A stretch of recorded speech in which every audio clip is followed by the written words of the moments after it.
दोस्तों की हाल चाल है जनाब। तुसी वेखदे पे हो अपना देश पंजाब टीवी ते मैं तुहाडा मेजबान मोहम्मद नदीम खरल। सब तो पहले अपने चैनल को करना सब्सक्राइब ते बेल आइकन ते क्लिक करना। एक अच्छी ते बेहतरीन नीली दी मज्झां दी वीडियो तुहानू हमेशा मिलती रहे, तुसी वेखदे रहो। अज तुहाडे वास्ते लैके हाजिर होए दो मज्झी, एक पहलन छोटी है और दूसरी नाल जनाब दूजने ये तीसरे सूए मज्झ है। अल्लाह के फजल नाल तुहानू भी दिखाने हैं। वो सजरी सूई है और पहलन को 4-5 दिनां दी सूई है। ये सारियां गल्लां सांझियां होणगियां मेरी कैमरे की निगाह दे विच। माशाअल्लाह फिट ये जनाब मझ बाहर कड्डी फिरदी है। लैने देने हमेशा दी तरह मुकद्दर ने। गवाल वाले बेलियां वास्ते, घर पीण वास्ते बड़ा ही आउट क्लास तोहफा है। और जनाब माशाअल्लाह अल्लाह के फजल नाल पिछे अखां बणियां ने, नीली दियां पूरियां निशानियां लैके फिरदी है। ये जनाब झोटी, ये जनाब मझ, ये पहलन है, ये दूजन है, ये जनाब तीसरा सूआ सूई है। ये आप मालिक नूं सारियां गारंटियां लैनियां ने अल्लाह के फजल नाल। बाकी लेने देने हमेशा की तरह मुकद्दर। हड्डी एक, पुठा खुडा, मैं हड्डियां पूरियां, नस्लां जाता पूरियां, टिश्यू पेपर वर्गी बरीक अल्लाह के फजल नाल। ए कच्छ दियां बड़ियां जनाब नीली दियां मज्झी, ए बरीकियां होंदियां ने नस्ल जात दियां। चमकदार जिसामत दी खूबसूरत इवें लगदी है कि जिवें अज ही स्टील का भांडा नाल लटकाया हुआ है। माशाअल्लाह चमका पूरियां ने। सूआ मेरे हिसाब नाल तीसरा सूं। बाकी मालक नूं पुछांगे सारी गलबात। धुन्नी कोले दा निशान कोई नहीं। ये जनाब मझ नूं और जनाब मुछ बगी है, सफेद चिट्टियां अखां मैं नूं और सिंह तुहाडे सामने ने।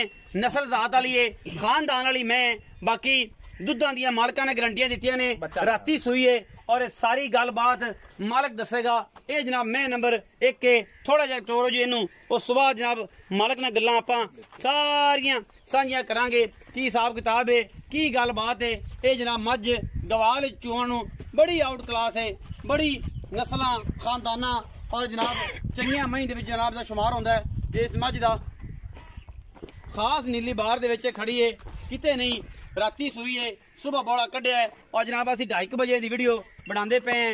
इस जनाब मझ की पूरी फिजिकली रिपोर्ट हर पासों गवाल विच बेहतरीन तोहफा है अल्लाह के फजल नाल। सूआ तीसरा सूं या दूसरा सूं ये मालक दसेगा हर गल। बच्चा विखाओ जी कैमरामैन साहब, आ जाओ। इंदा मझ घर नूं गई, इनू घर जान दो। बाकी मैं नंबर 2 विखाने आपां। उस बाद मालक नाल गल्लां सारियां करांगे। गर्मी तैनूं पता है बड़ी है। ए जनाब पिछे कट्टा जी, एक कट्टा जी मैं नंबर 1 दा जिहड़ी हुण विखाई बग्गी मुछ वाली, ये ओहदा कट्टा जी राती सूई है जी। मैं नंबर 2 जी।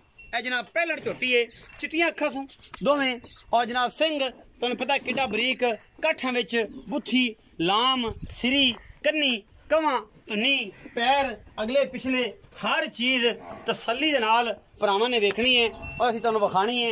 सोहना थण हैवाना मुठ मुठ दा थण कढिया है इस पहलन ने।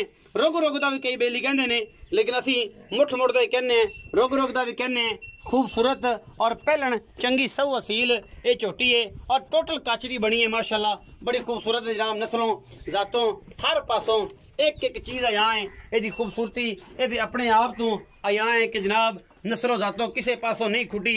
ये जनाब झोटी अल्लाह के फजल नाल। बाकी हवाने दियां पंडा लाई फिरदी है माशाअल्लाह और सवले सुथरे मुल्लां च जनाब ये झोटी अपना देश पंजाब टीवी की जिनत बनी है। कैमरे की निगाहां पूरियां फोकस कर दिया पईयां ने। बच्चा लियाओ जी, ਇਹਦਾ बच्चा लिया पुत्र मांगया। इस पहले का बच्चा लिया पूरा लिया धुप ही बड़ी अपना।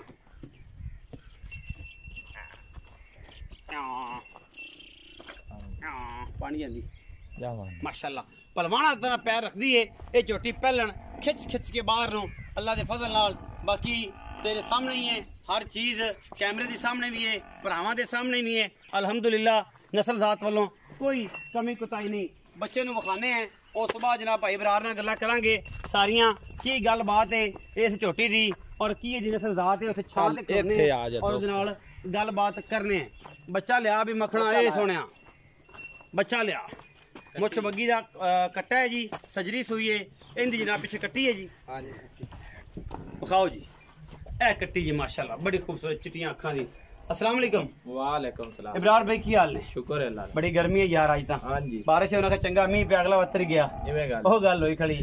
अच्छा इब्रार भाई मैं नंबर 1 विखाई है मुछ बगी चिट्टियां अखां वाली। हां जी किन्ने सोए है ते कदों सोई? ये तीसरा सुबह सूई है जी। अच्छा रात नु सूई है, पहला नारा काट लिया है। अच्छा ते हुन दूसरी चुवाई कर। दूसरी चुवाई शाम नु होई, ਅਸੀਂ तकरीबन 2:30 बजे पहुंचे। हां जी हां जी। अच्छा इब्रार भी ये दस्या जे कि पहला बोला किन्ना कड्ढिया जे ते हुन ते बोले दी गल कोई थण पास होणगे। नहीं नहीं जी हुण भी आपा चंगा दुध चवास है। पहला 8 किलो नारा कढ़िया है। अच्छा ते मालिक दी बढ़िया गारंटी है 16-17 किलो ते आम कर दी है। आम कर दी बड़ी गारंटी होने दी। बड़ी गारंटी दी। हाँ जी। अच्छा की मोहब्बत प्यार वाला मोल कर दिया? मोल प्यार मोहब्बत वाला 2,95,000। 2,95,000 रुपया। दूसरा आपा किया कोई नहीं 10-12 दिन बाद 16 किलो तक गारंटी है। बयाना कर ले 10 दिन बाद। अच्छा कोई किया नहीं कोई चढ़िया नहीं 16 किलो तेन मिना दे। किनिया चवाइयां 10 चवाइयां ला लो 5 चवाइयां ओते जाते भी खोटी होवे या इंदे च इतना दूध ना करे ते मैं बैठा ਤੁਸੀਂ ਬੈਠੇ ਜੇ ਤੁਹਾਡੇ ਨਾਲ ਗੱਲ ਹੋਏਗੀ ਇਨਸ਼ਾਅੱਲਾ 2,95,000 ਦੇ ਵਿੱਚੋਂ ਕੋਈ ਲਾੜ ਪਿਆਰ ਉਸੇ ਥੋੜਾ ਘਣਾ ਹੋ ਜਾਏਗਾ। ਹਾਂਜੀ ਜਿਹੜੀ ਮੈਂ ਨੰਬਰ 2 ਹੈ ਪਹਿਲਾਂ ਛੋਟੀ ਖਾਈ ਪਿੱਛੇ ਕੱਟੀ ਸੂ ਕਿੰਨੇ ਦਿਨਾਂ ਦੀ ਸੂਈ? ਇਹ 3 ਦਿਨਾਂ ਦੀ ਸੂਈ 3 ਤੋਂ 4 ਦਿਨ ਦੀ ਸੂਈ। ਹਾਂਜੀ ਇਸ ਜ਼ਿਆਦਾ ਨਹੀਂ। ਅੱਛਾ ਕਿੰਨਾ ਦੁੱਧ ਕਰਦੀ ਪਿਆ? 10 ਕਿਲੋ। 10 ਕਿਲੋ ਮੁਹੱਬਤ ਪਿਆਰ ਵਾਲਾ ਮੁੱਲ ਇਹਦਾ 2,75,000। 2,75,000 रुपया। ਇਹਦੇ ਵਿੱਚੋਂ ਕੋਈ ਲਾੜ ਪਿਆਰ ਹੋਸੀ ਇਨਸ਼ਾਅੱਲਾ ਹੋ ਜਾਏਗਾ। ਕਰੋਗੇ ਚਾਹਤ ਲਾੜ ਪਿਆਰ ਹੋਏਗਾ। 2,75,000 रुपए डिमांड करते पे ने इस पहलन छोटी दी पिछे जनाबे दी हैगी कट्टी और सारी गलबात तुहाडे सामने अल्लाह दे फजल नाल। अगर वीडियो लगी अच्छी वीडियो नूं लाइक शेयर ते कमेंट जरूर करा जे अपनी राय जरूर दिया जे। पाकिस्तान जिंदाबाद पाक आर्मी।